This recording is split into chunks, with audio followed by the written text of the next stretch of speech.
صل على محمد وآل محمد اللهم صل على محمد وآل محمد اللهم صل على محمد وآل محمد. அஸ்ஸலாமு அலைக்கும் வரஹ்மத்துல்லாஹ். அல்லாஹ்வுடைய கிருபையினால அந்நஹ்வுல் வாலிஹ் அப்படிங்கிற கிதாபை நம்ம படிச்சுக்கிட்டு இருக்கிறோம். இவ்வளோ நாள் நம்ம படித்தது என்ன அப்படின்னா அல் ஜும்லத்துல் இஸ்மியா. இவ்வளோ நாள் நம்ம படித்தது என்னது அப்படின்னா இங்கே பாருங்கள், அல் ஜும்லத்துல் இஸ்மியா. ஜும்லத்துல் இஸ்மியான என்ன அர்த்தம்? குறைந்தது 2 இஸ்முக்களை கொண்டு ஒரு வாக்கியம் உருவானால் அதற்கு பெயர் சொல் வாக்கியம். இஸ்மியானா பெயர் சொல், ஜும்லானா வாக்கியம். பாருங்க, ஜெய்துன் நாயிமுன், ஜெய்து தூங்குகிறான், இது ஒரு வாக்கியம். பாருங்க, ஜெய்துன் என்பது ஒரு இஸ்மு, நாயிமுன் என்பது ஒரு இஸ்மு. 2 இஸ்முக்களை கொண்டு உருவாக்கப்பட்டதுனால இதுக்கு பேர் அல் ஜும்லத்துல் இஸ்மியா, அதாவது பெயர் சொல் வாக்கியம் அப்படின்னு நம்ம என்ன செஞ்சோம், படித்தோம். இப்போ நம்ம அடுத்து படிக்க போகிறது என்ன அப்படின்னா, இங்கே பாருங்க, அல் ஜும்லத்துல் ஃபிஅலியத்து. ஜும்லா ஃபிஅலியான என்ன அர்த்தம்? வினைச்சொல் வாக்கியம். வினைச்சொல் வாக்கியம் அதாவது ஒரு வினை சொல்லை கொண்டும் ஒரு பெயர் சொல்லை கொண்டும் ஒரு வாக்கியம் உருவானால் அதற்கு பெயர் வினைச்சொல் வாக்கியம் அப்படின்னு சொல்வார். உதாரணத்துக்கு பாருங்களேன், ஜாஅ ஜெய்துன், ஜெய்து வந்தான். இது ஜும்லா ஃபேலியான்னு சொல்லுவாங்க, அதாவது வினைச்சொல் வாக்கியம் என்று சொல்லப்படும். ஏன் அப்படின்னா ஜாஅ என்பது ஃபஅல், ஜெய்து என்பது இஸ்மு. அது இந்த ஃபஅலுக்கு ஃபாயிலாக வந்துள்ளது. அப்போ ஒரு இஸ்மை கொண்டும் ஒரு ஃபஅலை கொண்டும் ஒரு ஜும்லா உருவானால் அதுக்கு பேர் ஜும்லா ஃபஅலியா அப்படின்னு என்ன செய்வாங்க, சொல்வாங்க. அப்போ ஜும்லா இஸ்மியானா என்ன அர்த்தம்? குறைந்தது 2 இஸ்முக்களை கொண்டு பெயர் சொல்லை கொண்டு உருவாக்கப்பட்டால் அதுக்கு பேர் ஜும்லா இஸ்மியா, பெயர் சொல் வாக்கியம். ஒரு ஃபஅலை கொண்டும் ஒரு இஸ்மை கொண்டும் ஒரு ஜும்லா உருவாக்கப்பட்டால் அதற்கு பேர் ஜும்லா ஃபஅலியா, வினைச்சொல் வாக்கியம் அப்படின்னு என்ன செய்வாங்க, சொல்வார்கள். இப்போ நம்ம சில உதாரணங்கள் பார்ப்போம். இப்போ பாருங்க, லமஅ, லமஅல், லமஅ அல் பர்கு,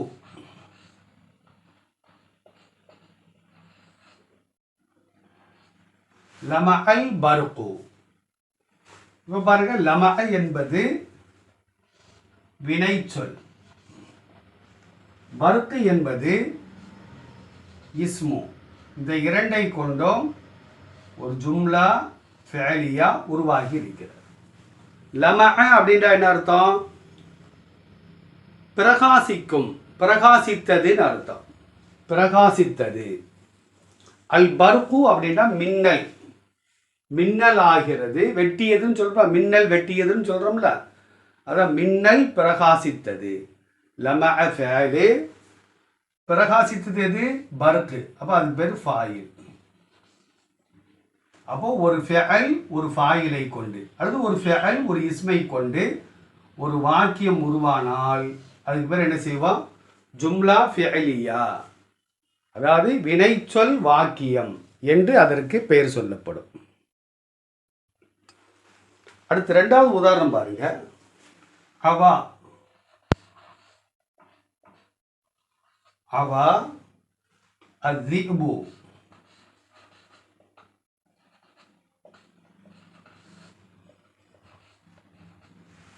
அஸ்ஸிபு. அவாங்கிறது என்னது? அவையன் இருக்கும், லாங்கலிமா யாயியான ஃபேலு, கடைசியில் யா இருந்து முந்தைய எழுத்து ஃபதஹ் செய்யப்பட்டதுனால ஃபத்தவுக்கு தோதுவாக இந்த யா வந்து அலிஃபா நம்ம என்ன செய்வோம், புரட்டி விடுவோம். அவானா என்ன அர்த்தம், அலறியதுன்னு அர்த்தம். அலறியது. அதீபுனா ஓநாய், ஓநாய் அலறியது. அப்ப அபா என்பது ஃபஅல், தீபு என்பது இஸ்மு, அதாவது ஃபாயில், ஃபேலுடைய ஃபாயில். இந்த ரெண்டும் சேர்ந்து ஜும்லா ஃபஅலியா உருவாகி இருக்கிறது. அவானா அலறியதுன்னு அர்த்தம், தீபுனா ஓநாயின்னு அர்த்தம். ஓநாய் அலறியது. அப்ப அவா ஃபேலு, அதீபு ஃபாயில். அடுத்த உதாரணம் பாருங்க. யஸ்குது,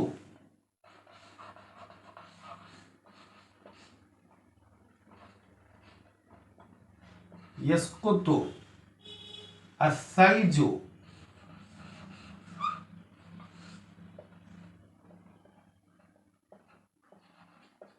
அஸ்ஸல்ஜு. யஸ்குத்து என்பது சகத்த என்ற சென்ற கால வினை சொல்லின் இது முலாரியான சக்கத்த. சக்கத்தனா விழுந்தான், விழுந்தது. யஸ்குத்துனா விழும் அல்லது விழுகிறது அப்படின்னு அர்த்தம். சல்ஜினான்னு அர்த்தம் பனிக்கட்டி. அப்ப யஸ்குத்து அப்படிங்கிறது, யஸ்குத்துங்கிறது ஹாலுடைய மானாவுக்கும் வரும், இஸ்திக்பாலுடைய மானாவுக்கும் வரும். விழுந்து கொண்டிருக்கிறது அப்படின்னா அது ஹால், விழும் அப்படின்னா அது வந்து இஸ்திக்பால், வருங்காலம். அப்ப யஸ்குத்து சல்ஜுனா என்ன அர்த்தம், யஸ்குத்து என்பது ஃபஅலு, சல்ஜுங்கிறது இஸ்மு, அதாவது இதனுடைய ஃபாயில். ஒரு இஸ்மை கொண்டோம் ஒரு ஃபேலை கொண்டோம் ஒரு ஜும்லா ஃபஅலியா உருவாகி இருக்கிறது. யஸ்குத்து சல்ஜுனா என்ன அர்த்தம், பனிக்கட்டி விழும் அல்லது விழுந்து கொண்டிருக்கிறது. ரெண்டு அர்த்தமும் நாம் என்ன செய்யலாம், வைக்கலாம். அப்ப யஸ்குத்து என்ற ஒரு வினை சொல்லை கொண்டோம், சல்ஜு என்று சொல்லப்படக்கூடிய பெயர் சொல்லை கொண்டோம் இந்த வாக்கியம் உருவானதனால் அதுக்கு பேர் என்ன பேரு, வினைச்சொல் வாக்கியம் அப்படின்னு நம்ம சொல்றோம். அடுத்து பாருங்க. யஷ்தத்துல் பருது, யஷ்தத்து,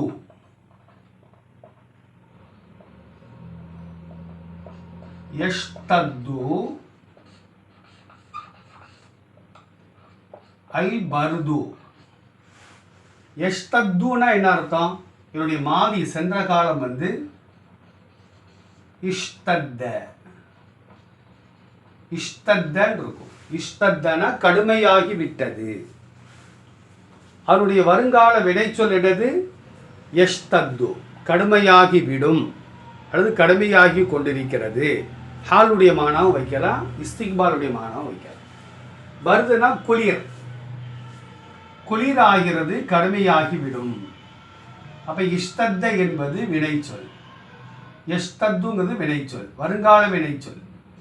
இது வந்து இஸ்மு, இதனுடைய ஃபாயில். ஒரு வினைச்சொல்லும் பெயர் சொல்லும் சேர்ந்து வினைச்சொல் வாக்கியம் உருவாகி இருக்கிறது. யஷ்தத்து ஃபஅலு, அல் பருது ஃபாயிலு, குளிர் கடுமையாகிவிடும். அப்ப யஷ்தத்து ஃபஅலு, அல் பருது ஃபாயில். அடுத்து பாருங்க. இக்திஃப்,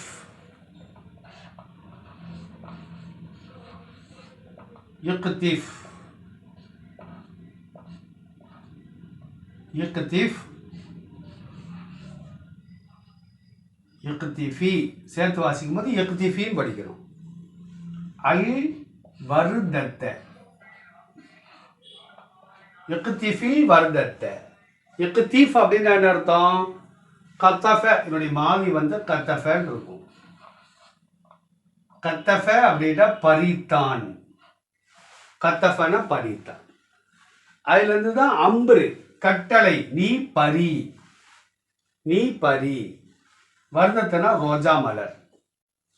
அப்ப இக்திஃப், நீ பறித்து விடு, அல் வருதத்த, ரோஜா மலரை பறித்து விடு.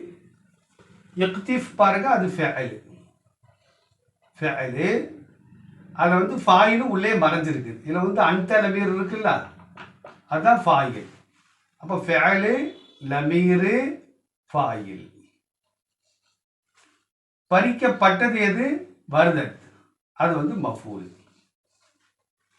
அப்போ இக்தீஃப் அப்படிங்கிறது ஃபேலு லமீரு ஃபாயிலு, வர்தத்தங்கிறது மஃபூலு, இது இஸ்மு தான். இப்போ பாருங்க, ஒரு ஃபேலை கொண்டோம், ஒரு இஸ்மை கொண்டோம், ஒரு ஜும்லா ஃபேலியா உருவாகி இருக்கிறது. அதாவது ஒரு ஃபேலை கொண்டும் ஒரு இஸ்மை கொண்டும் ஒரு ஜும்லா உருவானால் அதுக்கு பேர் ஜும்லா ஃபேலியா.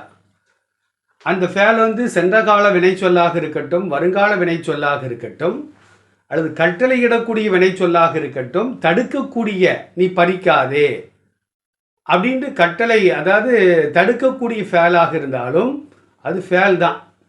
அந்த ஃபேலை கொண்டும் ஒரு இஸ்மை கொண்டும் ஒரு ஜும்லா உருவானால் அதுக்கு பேர் ஜும்லா ஃபேலியா நம்ம என்ன செஞ்சிருவோம்? சொல்லிவிடுவோம். இன்னும் ஒரு உதாரணம் பாருங்க. ஹுதில் கிதாப, ஹுத்,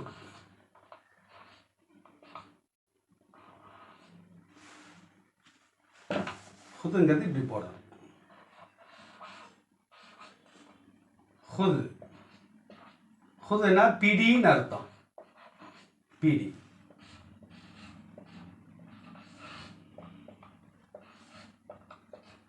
அல் கித்தாப சேர்த்து வாசிக்கும் போது ஹுதில் கித்தாபன் படிக்கும். ஹுதில் கித்தாப, புத்தகத்தை பிடி.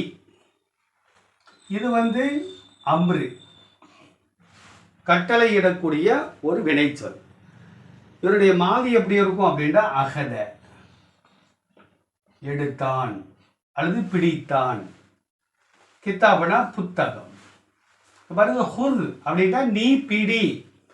இதில் வந்து அந்த லமீர் இருக்குது. அந்த அந்த தான் ஃபாயில். அப்போ இதுக்கு எப்படி நம்ம தர்கீப் சொல்லுவோம்? ஃபேலு லமீரு ஃபாயில்.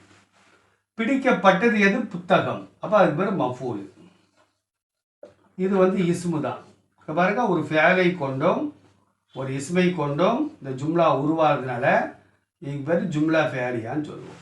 ஹுல் ஆனால் நீ பிடி, ஆண்பால் முன்னிலை ஒருமை. நீ பிடி அல் கித்தாப, புத்தகத்தை பிடி. அப்போ ஹுது வந்து ஃபேலில் அமீர் ஃபாயிலு, அல் கித்தாப மஃபூல். அப்போ நம்ம என்ன படித்தோம்? அதாவது வினைச்சொல் வாக்கியம் உருவாக வேண்டுமானால், அதாவது ஜும்லா ஃபேலியா உருவாக வேண்டுமானால் ஒரு ஃபேலும் ஒரு இஸ்மும் கட்டாயம் தேவைப்படும்.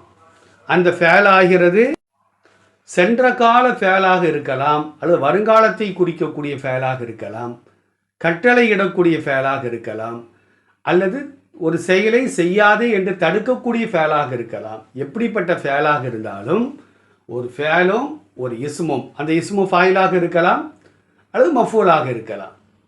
ஒரு ஃபேலை கொண்டும் ஒரு இஸ்மை கொண்டும் ஒரு ஜும்லா உருவானால் அதுக்கு பேர் ஜும்லா ஃபேலியா என்ன செய்வாங்க? சொல்லுவாங்க. இன்ஷா அல்லாஹ் இது போன்ற உதாரணங்கள் குரானில் ஏகப்பட்ட உதாரணங்கள் காணப்படுகிறது. நம்ம குரானை ஓதும்போது நம்ம படித்த சட்டங்கள்லாம் நம்ம சரியாக இருக்கா நம்ம என்ன செய்யணும்? பார்க்க வேண்டும். அல்லாஹ் நல்ல விளக்கத்தை தருவானாக. அஸ்ஸலாமு அலைக்கும் வரஹ்மத்துல்லாஹி வபரகாத்துஹு.